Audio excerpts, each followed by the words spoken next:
Welcome back to another edition of AOBO Online. It's your host with the most, Mr. Remke, and we're here to talk about our second to last section of the course, employee rights and related.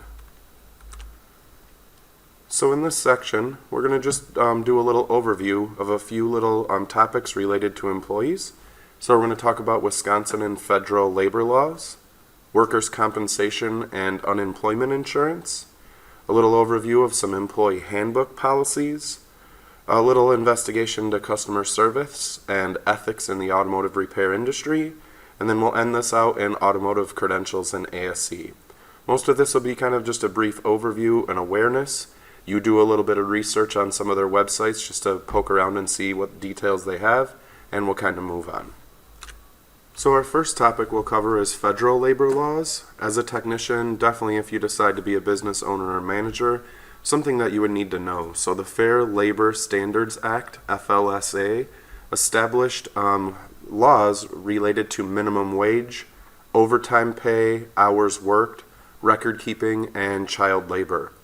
So basically what I want you to do for this particular section, take a quick look at some of these overview stats about minimum wage, about overtime, about record keeping, and then go ahead and click down on this link here on the bottom, and this is going to take you out to the U.S. Department of Labor Division of Workforce, and just basically peek around at their website, take a look at the minimum wage information, take a look at the overtime pay, take a look about record keeping, about employing child labor, and just basically spend a few minutes peeking around their website and see what you come up with.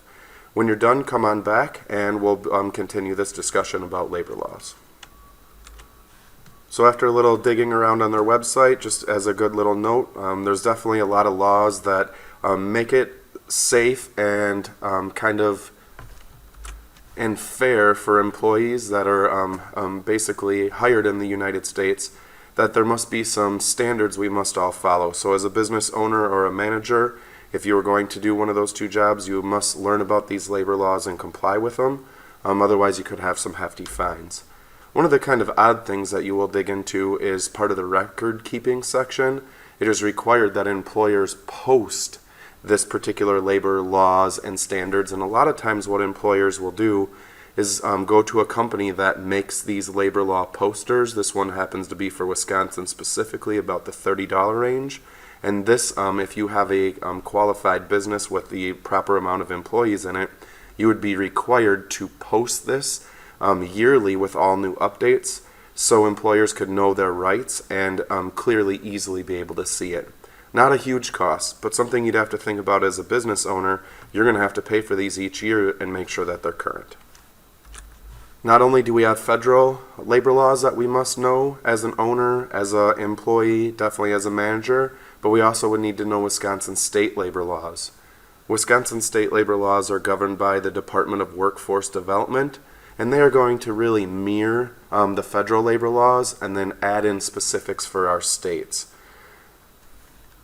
So the Department of Workforce Development is kind of tasked with making sure all workers are treated fairly with dignity and respect, and that everyone provides the same set of standards as far as pay, overtime pay, workers' compensation, unemployment insurance. So why don't you take just a few minutes and go ahead and peek down at the Department of Workforce Development's website and kind of learn about some of our state labor laws. It's pretty clear, it's pretty concise. When you click on it and hunt around, the information's pretty easy to find. One thing that you want to bring your attention to would be clicking on the persons exempt from overtime in certain business and circumstances, and read number 7. If you're working at a dealer or you ever think you're going to work at a dealer, it's pretty important to read this particular exemption to the labor laws, and we'll talk about that when you get back. Spend a few minutes, look at the Department of Workforce Development's website, and come on back and we'll move into our next section. So I think what you would find after you've kind of done a little hunt around in their website is there's a lot of laws, federal, a lot of state laws related to having an employee and making sure they're treated fairly. And if you did get into that exemption portion of their website, you notice that there are a lot of exempt people.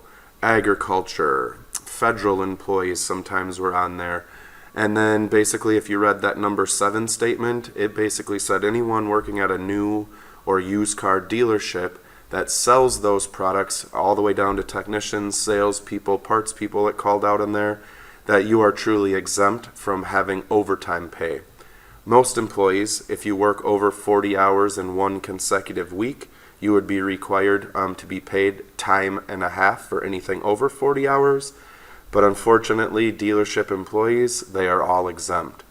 Businesses may choose to pay their employees overtime, but they are not required when you work at a dealership. So kind of an odd thing. I never knew that, but pretty clearly calls it out in their information. Let's move on to our next section. So I have just a little bit of an overview of the Family Medical Leave Act here. Basically what Wisconsin has as requirements and what federal requirements are. The Family Medical Leave Act is there for when you or a family member gets sick. It allows you for some unpaid time off, but still have security of a job. This one, I didn't put any official links out on this PowerPoint, but there is some information out on course materials and definitely out on the World Wide Web. The Family Medical Leave Act can be kind of goofy and hard to interpret. There's requirements about how many employees you have, how long they've worked in the past so many weeks or months.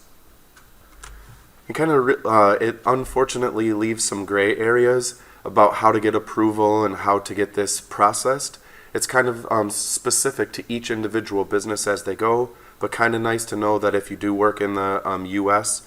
or in the state of Wisconsin, that if you were to get sick, if a family member were to get sick, that you could take some time off of work and still have a job when you get back. If you want some more information on this, go out to the World Wide Web and take a quick peek, but I thought it would just be a good little overview and kind of a reminder. It's there, and it's kind of a gray area to sift through, and you'd probably want to go to your HR department to get more information if you ever truly needed to use this. Okay, so let's take just a little brief overview of workers' compensation. So the intent of this law was to require an employer to promptly and accurately compensate a worker for any injury suffered on the job, regardless of whose fault it was. So workers' compensation could pay certain wage loss benefits, the cost of the medical treatment, certain disability payments, and even potentially payments for vocational rehabilitation. So employers are required to have workers' compensation insurance. There will be some exemptions for different types of employers, how many employees they have. But to kind of sum it up, if you want to own your own business or manage one, this is something we'd have to think about, and definitely a substantial cost that we have is basically we would have to provide workers' compensation insurance or coverage to our employees if they were to get hurt at work. So what I got for you here is a quick little link to go out to the Workforce Development's workers' compensation website and just get some information. It's broke down very simple and easy. And then there is just a short little video that talks about putting together a safe workplace. What are the 3 things that you would truly need to get that workplace safe? So take a few minutes here and watch the video, take a few more minutes, research their website, and then let's come on back and move on to our next section. So as an employer, not only would we need to provide workers' compensation for someone that would get hurt at work, we also need to have unemployment insurance built in. So unemployment insurance payments or benefits are intended to provide temporary financial assistance to unemployed workers who are unemployed through no fault of their own. So each state sets its own additional requirements for eligibility, benefit amounts, and length of time. It is a federal program, but also is kind of a joint effort with the states. And the states are the one that pretty much run and manage it. Unemployment insurance and benefits have definitely become a big important thing with COVID-19 around in the area. There was some shops that had to shut down and some employees that had to use these unemployment benefits. So just know though, if you were a true business owner or a manager, employer payroll taxes collected under the Wisconsin unemployment insurance law and other state unemployment insurance laws are used only to pay the benefits. So the program is financed solely through the employer contributions and taxes. So that law requires each covered employee to fund an account with the unemployment reserve fund based on payroll taxes for each individual employee. So what this kind of means, you have to pay workers' compensation insurance to an insurance provider. There's a big hefty monthly or yearly cost. You have to pay unemployment insurance, and this one is done kind of through a fund. So each employee that you have, you're going to basically have their payroll taxes as the employer and have to pay a certain amount of that into a fund, so that way if they did need to use unemployment benefits, it would be pulled out of that particular fund. It's not one big fund that goes into the entire state. It's typically employer by employee individual basis, and then any leftover gets put into a big pool. So this can be a big cost for an owner and for a manager, especially if you're managing something that's a really large business. I got a link out to Wisconsin Workforce Development's website on unemployment insurance, so take just a few minutes and review that information. And another one of those websites that's really pretty easy to navigate around, and just a few clicks of a button you should be able to get informed pretty well on unemployment insurance. And we'll see you when you get back. Okay, and our next stop on the train about learning about employee rights and related would be to talk about company policies and employee handbooks. So businesses must have clear and concise company policies in place, and they need to publish those policies for their employees. Employee handbooks, company policies are kind of a two-way street. The employer builds them to try to make their employees successful, and employees need to know about them to be successful in that business, grow, move up the food chain, and get promoted. So this one is kind of hard to sit down and talk about every individual policy that potentially could be about, but just a handful of things to consider. As a technician, number one, these policies, the things that are inside your employee handbook, are make or break you coming to work and enjoying your job each day. So each different employer is going to have a different policy. Those policies are kind of updated and adjusted as needed, but really this is what makes location X, and location Y, and location Z is Z. These are kind of the things that make or break us for wanting to show up to work and be a productive employee. So some of the things to consider if you were just simply wanting to be a technician is you would need to understand these policies, because they're going to be what you need to abide by on a daily basis. If you were going to become an owner or manager, you're going to be creating these and implementing these and kind of working with them on a daily basis, so they become even more important. Things to think about, though, that are in employee handbooks: you have dress codes, uniforms, attendance and performance, outside employment. So are you going to allow your technicians to work outside of your business and earn compensation, or are you going to limit them to only working for you? Use of shop equipment, drug, alcohol, and smoking policies, care and operation of customer or company-owned vehicles, email and internet policies, driving record policies, equal opportunity statements, harassment or non-harassment policies, reasonable accommodations. There is just so many more than I could list on the screen. We could probably go pages and pages. But what I'd like you to do is take just a few minutes, go out to Blackboard course materials, go into the employee related folder, and look for the sample employee handbooks. Flip through a few of those, just look around and see what different policies are, and just know that these would be really important. This is probably a whole section that we could spend days upon days upon days of what would be in there and how to write good policies. But just to kind of sum it up, company policies are very important. Sometimes we don't always agree with all of them, sometimes we don't understand them, but we need to have these policies in place to make it a safe workplace, a beneficial, a productive workplace. So take just a few minutes out in course materials, review them, and hey, if you even have it, if you are employed somewhere and have your employee handbook, take just a few minutes and read through some of those policies. That might become important when we talk about assignments later, because there is an opportunity for you in this particular section of the course to post a employee handbook and address neither question you have in that employee handbook. Tell us a policy you agree with, tell a policy you don't agree with. So it might be kind of a good time to get prepared for doing your assignments later on. We'll see you back in just a few minutes and move on to our next section. So as you went through Blackboard course materials, you kind of saw that there were some electronic employee handbooks available. So this one happens to be for Lithia Motors, and you were able to flip through and see from the beginning to the end all of their different company policies. Some employers may simply publish this in paper form. Some may simply publish this in electronic form, and most companies these days are doing it in both versions, but very important. Sometimes certain employees just think that these handbooks are made just to meet some lawyer terms, just to basically check the box that it's there. But as an employer or as an employee, it's very important to know that these policies were created for a reason. They're there to make it a safe and a productive work environment. And it'd be very important as you go to get a new career or switch careers that you understand the policies from one place to another. All right, our last couple sections and stops of the course would be customer service. If you're going to want to own a business or manage a business, customer service is key to making that business successful. Training all your employees in customer service and conflict resolution could be very highly beneficial.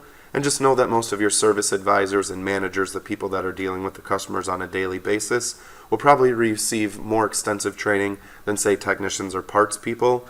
But just know it's very important to understand customer service as a whole. So as a way to review that, not have to listen to me talk about customer service piece by piece, what we're going to have you do as an assignment for this particular section of the course is log into Subaru U, and you are going to complete Module 3-1, Customer Handling and Conflict Resolution. When you're in Subaru U, follow the directions that I have posted in Blackboard. It's the login directions made specifically for AOBO. This is not going to be a course that's in your transcript. It's going to be like some of the other courses like Lemon Laws and the Technician Responsibilities, where we need to actually search it out in the search bar to be able to find it. So if you do have troubles finding this particular one, email me, text me, get a hold of me right away, and I'll help you navigate Subaru U and get you into this training. When you're done with this, log back into this virtual lecture, and we'll move on to our next section. Don't forget to post your certificate when you're done for credit. That'll be a very simple and easy way to make sure that I know you did it. See you in just a few. Okay, ethics in the automotive repair business is definitely something that we need to understand as a technician, and most definitely need to understand as owning a business and managing a business. There's kind of a black plague on the automotive industry. Customers think that all we're trying to do is take their money from them every time that they bring a vehicle in, and there are some crooks out there, but there are definitely some ethical businesses and employees out there that try to do it right. So you can kind of see here is the ASE Code of Ethics. Just a little overview. I'll strive to produce nothing but first-class workmanship. I'll take advantage of every opportunity to increase my knowledge skills concerning the work I'm doing. I will dedicate myself to lifelong learning. I will use only those materials that are proven to be safe and recommended by the manufacturer. I will recommend to an owner only the work on the vehicle which I believe that is necessary. So kind of an upsell but not oversell. I will treat an owner's vehicle as I would my own. I will attempt to correct any honest mistake made by another technician without damaging the reputation of that person or their business. I will conduct myself so as to maintain and increase the public respect for all ASE certified technicians. And I will practice service integrity, which means that to the best of my ability, I will always work for the best interest of the owner, my employer, and myself. Pretty important stuff.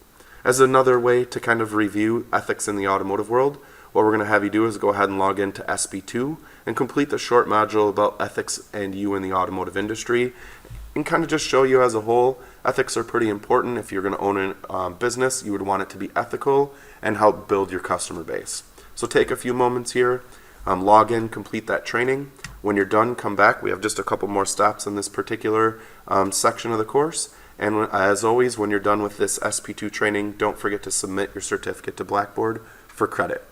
See you shortly. And our last stop in the train on this particular section of the course is just a quick little talk about credentials and the automotive service excellence. So having certified employees promotes professionalism and increase the trust level for customers. Businesses have a substantial investment in keeping their employees credentialed and up to date. There's a lot of cost for the trainings themselves, paying the wages of the employee, lodging, travel, lost revenue from not having that employee out in the shop. So this isn't something that businesses take lightly, and something that customers don't take lightly either. Some businesses may be required to have employees credentialed to a certain level to perform their daily business. Dealerships definitely be one of them. If you want to have a GM dealer, you're going to have GM certified technicians. But also in the aftermarket world, there are certified repair centers like Napa Auto Care Centers, like Auto Value, like CarQuest type centers, and you would also have to have your employees credentialed to a certain level. And then some state and some local municipalities may also have requirements about having technicians credentialed. So what I want you to do, take just a few minutes, go out to Blackboard course materials, and just look over the stuff that we posted about credentials and really about the ASE, the Automotive Service Excellence group. ASE is a voluntary organization to provide credentialing to technicians. We're kind of in a weird industry. We're not required to be credentialed, but it definitely shows professionalism and shows that you're willing to invest into a lifelong career. So after you're done with Blackboard course materials, reviewing those, what I want you to do is click on the link and go out to ASE's website. There's a short video to watch about ASE and kind of an overview, and then just hunt around. This is pretty important to know. We're going to spend just a few minutes in this course, and just know that in your internship course coming up, they will re-talk about ASE. But what I want you to do is just review the material, review their website, and if you do have any questions about ASE, which normally some do pop up, it's definitely a good thing to post into your discussion board coming up soon, because you'll have some options this time. And if you have any questions about ASE, or how do you earn a credential, or what is a master technician, or what is work experience, what a perfect way to do it in the discussion board. So take a few minutes, course materials, ASE's website, and when you're done, we have one last stop on this particular section of the course, and that's just to go through the assignments that will be due. See you shortly. Okay, and then let's just go through assignments that are due for the employee rights and related section. So in this particular one, you'll have a choice for your discussion board post. You can post an article related to any topic we covered in this section. You could post a question that you have about this particular section, or in this particular one, have kind of a nice new a la carte for you to choose. And third option is to post a copy of an automotive related business's employee handbook. So step one, find that handbook and post it to Blackboard during your discussion board post. And then summarize a policy that you agree with, disagree with, or that you do not understand. Basically giving you an option to further investigate an employee handbook and just give us your opinion or give us a question that you have related to one of those policies. So number one is your discussion board post, and you have 3 options to choose from. Assignment number 2 in this section is to make sure that you reply to a classmate's discussion board post, as always. Third assignment is to complete SP2, Ethics and You in the Automotive Industry. Number 3 is complete Subaru U, Module 3-1, Customer Handling and Conflict Resolution. And then your last assignment for this particular section is to complete the employee rights and related final exam. If you have questions on any of this material, I know it was a pretty brief overview, please make sure you get a hold of me through email or text ASAP. If you have questions about assignments, let me know. And this is basically Mr. Remke signing off of the employee rights and related AOBO online discussion.